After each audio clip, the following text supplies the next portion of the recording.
አብረን እንሆን እንታረቅ እያለች እየለመነች አልነበረም እንዴ? አሁን ልመና ምን አስገባህ አንተ ደግሞ ማለት ነው። አሁን ሰው ሲወዳት ምናምን ቪው ትንሽ ስላላት አሁን ላይ ደግሞ ሊለማመጥ መጣ ይሄ ማለት ነው። የእውነቴን ነው። በፊት ግን እንደዚህ አልፈልግም እንደዚህ አድርግሽኛል ምናምን ተግደረደረ ማለት ነው። እሺ ልጅን አሳድጋለሁ አለችው። አሁን ደግሞ ተመልሶ በቃ አብረሽ መሆን ነው ፈልገው አብረን ነው የምንሆነው እያለ እንትን ይለማመጣል ማለት ነው። አይ ወንዶች ነገር እንደው ታስቁኛላችሁ አንዳንዴ የሆኑት በቃ ሴት ልጅ አልፈልግም ብላችሁ ቆርጣ ስትሄድ ትለማመጣላችሁ። በፊት ስትለምናችሁ እሺ አትሉም። ሴት ልጅ ደግሞ አንዴ ቆርጣ ከሄደች አትመለስም። ትወዳለች፣ ታፈቅራለች፣ ልቧን ትሰጣለች። ልቧ ክፍት ነው። ከዛ በኋላ ግን አትመለስም። አንዴ ከሄደች እውነት ወይስ ሐሰት? ጋይስ መልሱ። እውነቴን ነው። ሴት ልጅ አንዴ ከወዳለች ታፈቅራለች። ከቆረጠላት ግን የሚመልሳት ሰው የለም። ይህ የታወቀ ነው።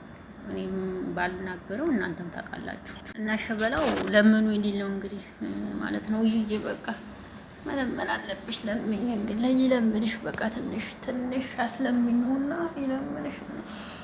ከዛ በኋላ ትታረቃላችሁ። ለምነኝ እንድናት ለምነኝ ቢዩ ይሄ ነው ጸባያችሁ፣ ይሄ ነው።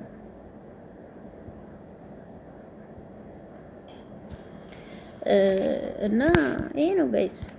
አንዳንዴ እንደዚህ ነው እላችኋለሁ ነገሩ። እንዲህ ነው ነገሩ። አንቺም ወደ ደሴ እኔም ወደ ቦሮ አለ ሰውየው። እና እንግዲህ ቢኒሻ ልመና ገባ። እንግዲህ ልመና ገባ። ለምናት፣ በደንብ ለምናት። እሺ ሚስት ይዘህ መተህ ነበር እኮ የታደረካ ሚስትክ የሆነች ሚስት ይዘህ መተህ አይቼ ነበር። ወዴት አደረካት ሚስትክን?